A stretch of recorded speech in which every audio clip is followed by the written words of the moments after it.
নমস্কার, শিপ্রা টিউটোরিয়াল চ্যানেলে সবাইকে তোমাদের স্বাগত জানাই। আমি শিপ্রা। আজকে আমি আলোচনা করব তোমাদের সপ্তম শ্রেণীর পাঠ্য বইয়ের বিষয়বস্তু ইতিহাসের উপাদান। এই ইতিহাসের উপাদান বলতে কি বোঝায়? যে সমস্ত বিষয়বস্তু বা জিনিসপত্র মাধ্যমে আমরা কোনো ঐতিহাসিক ঘটনাকে সত্য বলে আমরা সাব্যস্ত করতে পারি তাকেই বলে ইতিহাসের উপাদান। এবারে এই ইতিহাসের উপাদান কয় প্রকার? এই ইতিহাসের উপাদান হচ্ছে দু প্রকার। এক হচ্ছে লিখিত উপাদান, দুই হচ্ছে অলিখিত উপাদান। প্রথমে আমরা অলিখিত উপাদানের সম্পর্কে জানব। অলিখিত উপাদান বলতে কাকে বোঝায়? অলিখিত উপাদান বলতে বোঝায় যে সমস্ত উপাদানে কোনো লিখিত উৎস নেই কিন্তু প্রামাণ্য বস্তু আছে, তার মাধ্যমে আমরা যেভাবে ইতিহাস জানতে পারি সেই উপাদানগুলিকে বলা হয় অলিখিত উপাদান।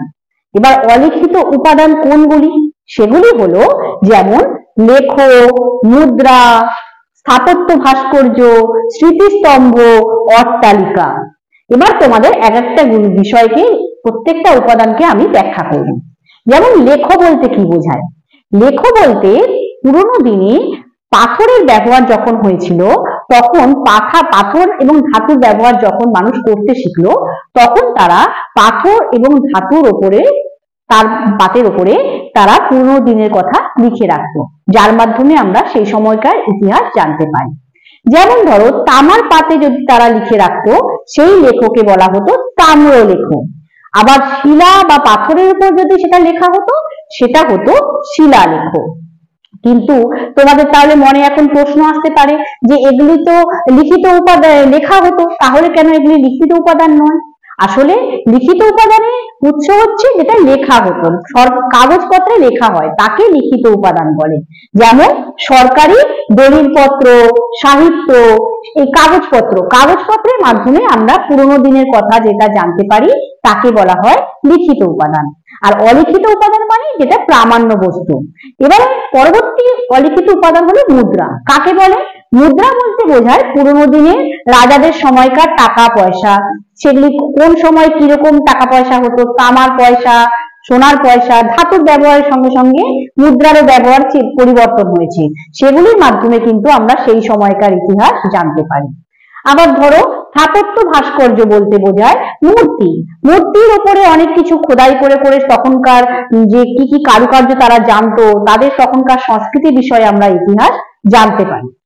অট্টালিকা বলতে বোঝায় যে পুরোনো দিনে অনেক বড় বড় রাজাদের বাড়ি, ঘর বাড়ি, ধ্বংসস্তূপ আছে, সেই ধ্বংসস্তূপগুলো থেকে সেই সময়কার রাজাদের কেমন ভাবে তারা জীবন নির্বাহ করতো, তাদের ঘর বাড়ি কেমন হতো, সেগুলি কিন্তু আমরা জানতে পারি। আবার স্মৃতিস্তম্ভ বলতে বোঝায় রাজাদের বিভিন্ন কীর্তিকলাপ, সেগুলি স্তম্ভের আকারে আছে, যার মাধ্যমে আমরা সে সময়কার ইতিহাস জানতে পারি। এইভাবে আমরা অলিখিত উপাদানের মাধ্যমে আমরা ইতিহাসের বিভিন্ন ঘটনা আমরা জানতে পারি। কিন্তু এই প্রকৃতির কোপে পড়ে এবং মানুষের হাতে পড়ে বহু উপাদান এরকম ভাবে নষ্ট হয়ে গেছে। সেই সমস্ত টুকরো হয়ে যাওয়া এবং ছিঁড়ে যাওয়া উপাদানগুলিকে একজোট করে ঐতিহাসিকরা তাকে আগে পরে সাজিয়ে নেয়। কিন্তু যেখানে উপাদান পাওয়া যায় না, সেখানে ফাঁক থেকে যায়। তাই সেই ফাঁক করার সময় ঐতিহাসিকদের কিন্তু খুব সাবধান থাকতে হয়।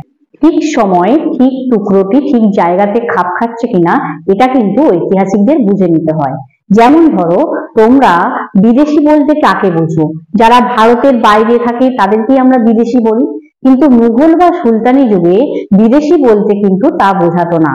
তাদের ভারতের বাইরে যারা থাকতো তাদেরকে বিদেশি বলতো না, তারা গ্রাম বা শহরের বাইরে যারাই থাকতো তাদেরকেই পরদেশি বলে বলা হতো। তাই আমরা যদি সেই মুঘল যুগের ইতিহাস পড়ে পরদেশি কথাটা ব্যবহার দেখি, তাহলে কিন্তু আমরা এটা গুলিয়ে ফেললে হবে না যে সেটা ভারতের বাইরে তিনি অবস্থান করতেন। এটাও কিন্তু ঐতিহাসিকদের মাথায় খেয়াল রাখতে হতো, সেইভাবে এগুলোকে উপাদানগুলোকে তারা সাজাতেন। আবার দেশ বলতে আমরা বুঝি আমাদের আদি, অনেকেই বোঝে নাকি আদি বাড়ি। যেমন কারো দেশ যদি বলতে বোঝায় তার বর্ধমান, অর্থাৎ একই রাজ্যের কোনো একটি অঞ্চলকে আমরা দেশ বলে বুঝে যাই, কিন্তু ভারত বা পাকিস্তান বলে কিন্তু বুঝি না।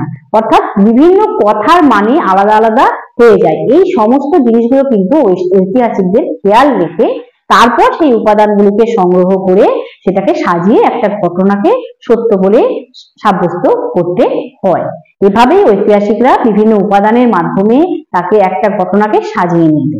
এখানেই আমি আজকে আমার আলোচনা শেষ করছি এবং আমি পরের দিন আরেকটি অন্য শ্রেণীর সম্পর্কে মূল পাঠ্য বইয়ের বিষয়বস্তু সম্পর্কে আলোচনা করব। তার জন্য তোমাদের কিন্তু আবারও বলছি, আমার এই চ্যানেলটিকে সাবস্ক্রাইব করে নাও এবং পাশে থাকা বেল আইকনটিকে প্রেস করে দাও, তাহলে তোমরা নোটিফিকেশন পেয়ে যাবে আমি কোন শ্রেণীর কোন বিষয়বস্তু নিয়ে আলোচনা করছি। এবং আমি আগেও বলেছি যে প্রত্যেকদিন আমি যা আলোচনা করব তার থেকে আমি তোমাদের প্রশ্ন করব, সেই প্রশ্নের উত্তর তোমরা কমেন্ট বক্সে লিখবে। আজকে আমার প্রশ্ন হলো যে লেখো বলতে কি বোঝায়, লেখো বলতে কি বোঝায়, এটা আজকে আমার প্রশ্ন। এখানেই আমি আমার আলোচনা শেষ করছি। নমস্কার।